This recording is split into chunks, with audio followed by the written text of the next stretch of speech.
akuli omusajja asawa Coca-Cola webe ina kabane kakali kukimbe ky'omuntu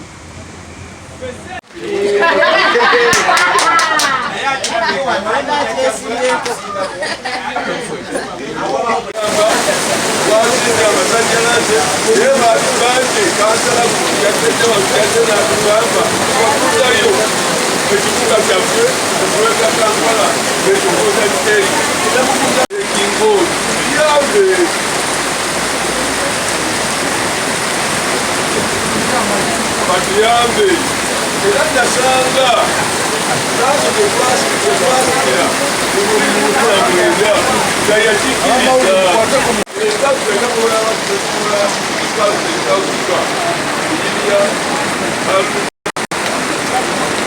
negologoma ezino nabuti irangira ibete mayumba lodi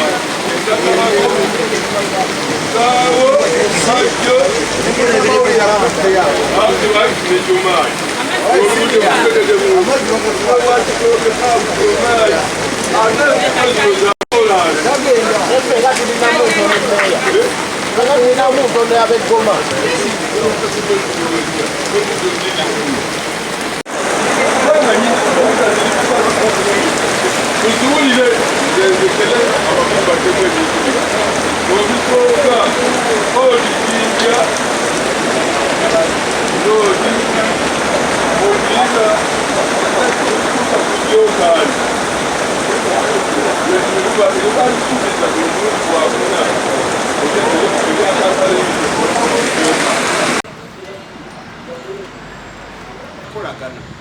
wabula tusaba twetegeere tambe mukwatagane ne ministry ya Kampala obana ne bannabyabufuzi abo ate ababaddewo ab'ebintu bino bali Kampala naye nga bayiseewa ekibuuzo njagala bakulembera Nanyonga n'agenda ku ministry nze ng'omuntu mu politics owajjejjere tetujja kumuvaako project nungi and I want to put it on record kuntandikwa ezo sente sintono badde mpulira beekwa ekitundu kyo bane let us reason please naye kunyemu kinga goki omuntu ngenda kutebeyo sikunyoma bakansala bannange mutufunire emisomo mudde mutubangule nga ffe basini abaaliwo luli Rdc ensonga endala meya tawuni Kiraka Katonda atujjukidde bannamukono bwe tuba tufunye Rdc owaffe lwaki obusibire wa neiba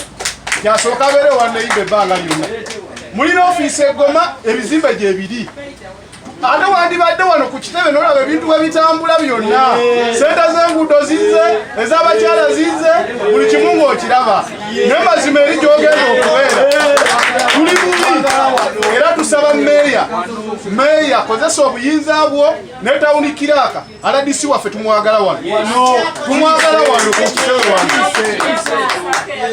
deputy Rdc Kitambula tukusaba ebintu byonna mubirabemo ba president bawane Mukono n'omukiikirira president naye enkulaakulana nyingi ffe gye tulaba nti olumu tetuuse bulungi ku bantu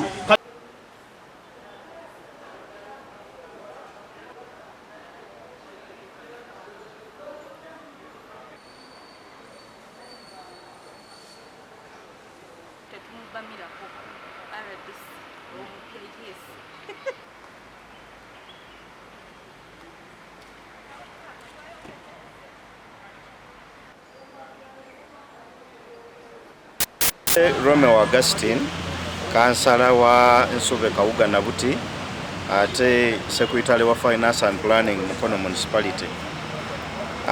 Tuli mu mbeera naddala kati ey'obutiti ey'enkuba okutonnya. Mukono Municipality twatandika ekizimbe okukizimba, offices ne zimenyebwa, naye tuli mu mbeera nti gavumenti ekyalemeddwa okutuyamba okutuwa support entuufu okuzimba ekizimbe. Yatusuubiza nti mu buli financial year ejja kuba etuwanirirayo n'obukadde nga 2 obujja okujjanga naffe tugatteko ku ssente zaffe nga local raised revenue okulaba nga tuzimba. Naye kati tulina embeera embi nti enkuba bw'etonnya kati ne kanso tutandise zituliza mu matundubaali nga ge mulaba agali awo waggulu. Enkuba leero tubadde tuswadde nnyo tubadde ne ba Rdc ba Mukono ng'era twogera ku mbeera ezitwala Mukono mu maaso. Enkuba n'etonnya naye era obwedde ebigere tuwanise biwanike mu bbanga. So tusaba obuyambi okuva mu gavumenti nti kye yasuubiza ekituukirize. Ate naffe nga local government eya Mukono Municipality tuteeke mu nkola ekintu kye twasuubiza. Bwe tuba twasalawo nti tutadde $2 million ku kizimbe nga zaffe nga local raised revenue tuziteekeko gavumenti weeneetusangira, naye nga naffe tulina ekintu kye tulaga ku ground nga kigenda. Naye ekizimbe bukya kitandikwa mu financial year yaggwa paka na leero omusingi teguvangayo kuteekako bulooka n'emu. So nsaba nga bwe tukubira gavumenti omulanga naffe nga municipality abakulembeze tukole ekyo kye tusuubiddwamu okukolebwa gavumenti weeneetusangira. Robert, Kansala Mukono Municipal Council, Kiwanga Nantabulirwa. Enkuba olwaleero etonnye, tulina challenge nene nnyo ng'abakulembeze wano e Mukono mu municipality yaffe, council yaffe. Ekizimbe kino kitutte kati emyezi oba tugenda almost mwaka okuva lwe bakitandika abakwasaganya ku bintu by'okuzimba. Tusaba central government ti sente zetuweereza ntono nnyo. Bino era woolaba okusolooza omusolo guno ne tukwata ne tuguwa mu central government ate ne gukomawo. Kyova olaba lwaki enkulaakulana etambula mpola nnyo. Singa system eri nti bwe tukuŋŋaanya omusolo tusobola okwekolera programu zaffe okukola development yaffe. Singa ekizimbe kino administration hall byaggwa dda, enkuba bw'etonnya tusobola okutuula mu holo yaffe ne tutandika. Ne zino ssente ze tupangisa nti ate tugenda mu hoteeri wawa, ezo ssente zandibadde zikolesa. Bwafubutuka engulu nabo atuyingiramu. Kati babawadde RDC naye ofiisi ye eruddawa. Tuli awo batugamba nti agira abeerayo eri wa RDC ndisaba nga talina kubeera wano ewaffe kubanga ffe tusinga omwetaaga. Mu mazima ga Katonda bannamukono tubadde tulina ennyonta nga ffe bannamukono municipality kuba na RDC waffe ategeere ensonga y'entambuza z'emirimu gyonna eza sente z'enguudo zazze mmeka, ez'abakyala mmeka, ez'abaliko obulemu mmeka, tusobola nga omuntu wa wansi aganyulwa mu projekiti za gavumenti zonna. Naye Katonda leero batugamba Katonda akuwadde omwana nti ate musibire neighbor tulina kumuteeka waffe mu nnyumba. Munaamuteeka wa mulina ofiisi? Ofiisi ate weeziri tewali. Oba banaamuteeka muno mu kakonteyina kano ke tusabye atuulaawo naye ffe ng'abakulembeze RDC waffe omupya gwe batuwadde wa Mukono Municipality tumwetaaga. Si wa district wala wa Mukono Municipal Council tumwetaaga abeere wano ewaffe oba n'atuula mu muti. Mu mazima ennyonta tubadde tulina ennyonta ng'abakulembeze ba Mukono Municipality okuba nti emirimu gyongera otambula obulungi nga tulina kalondoozi. Singa okwagala tusaba gavumenti etwongere ku ssente tusobole okumaliriza ekizimbe kyaffe ekya Mukono Municipality. Kati ng'olwaleero luno enkuba etukubye ffenna ne tuyitwamu mukoka, kale nga ffenna tetulina we tuyimiridde. N'olwekyo tusaba gavumenti etwongere ku ssente tuzimbe ekizimbe kyaffe tukimalirize ekya Mukono Municipality Council. Kizimbe ky'abaaki lwaki abazimbi tebakyalimu? Ekizimbe tetumanyi lwaki abazimbi tebakyalimu, ssente teziriiwo. N'olwekyo tusaba gavumenti etuwe ssente tuziemu abazimbi bazimbe ekizimbe kyaffe bakimalirize tuyingire tulemenga kutambula kuvaawo kugenda kuteesezanga wabweru.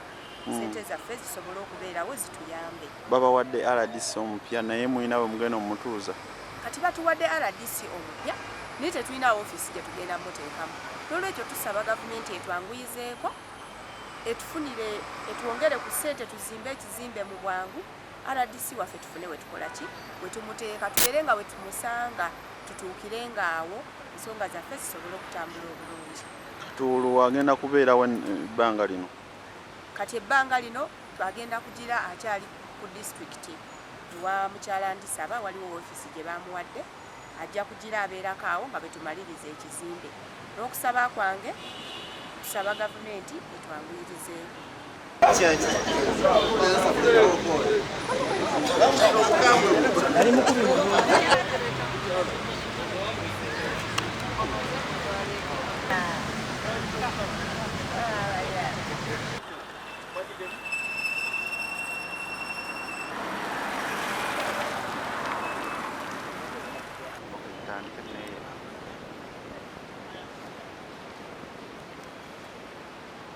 Sente z'abavubuka, sente z'abakyala, entambuza yaazo, emirimu egikolwa abakozi ba gavumenti alina okuwabula olukiiko nga lutudde n'okwogera ku nsonga ezo ez'amangu tebayita matter of national importance ebikwata ku gavumenti mu mwangu ng'eggwanga kale bemenyebanyuma mu bibwayiro nga 10 emirimu gya RDC yatugenda ng'akolagana wamu naffe alina okubeerawo nga tutongoza oba nga tutandika wakiva ekizimbe essomero ddwaliro byonna ebirimu ssente za gavumenti ofiisi twagimenya era gyo bwe baze yalambuddewo tewali ofiisi kati ofiisi emu kati bulaba finance bana owa finance oliwo Wilson waliwo Dr. Kiwanuka waliwo ICT kati ate ebya RDC mubiva byama olera sensonga zizabyamba oliaga omukolako ng'omuntu RDC abamusalawo yakimanyi kale bwebuteeka ate mu bijjudde naye emirimu giba gimulema ajja kubeera eggoma ne RDC awutantiya naku 3 azewe eggoma naku 2 azewe Mukono nga bwe tweteekateeka okumuteeka nate ofiisi nene sente z'abavubuka, sente z'abakyala, entambuza yaazo, emirimu egikolwa abakozi ba gavumenti alina okuwabula olukiiko nga lutudde n'okwogera ku nsonga ezo ez'amangu tebayita matter of national importance ebikwata ku gavumenti mu mwangu ng'eggwanga kale bemenyebanyuma mu bibwayiro nga 10 emirimu gya RDC yatugenda ng'akolagana wamu naffe alina okubeerawo nga tutongoza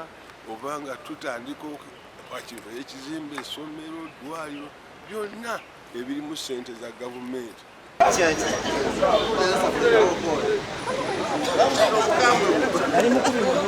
yatandise emirimu gye era egitandika dde olwaliro tuzze okumwanjulira abakansalazi aba municipality kuba bagenda okukola nabo.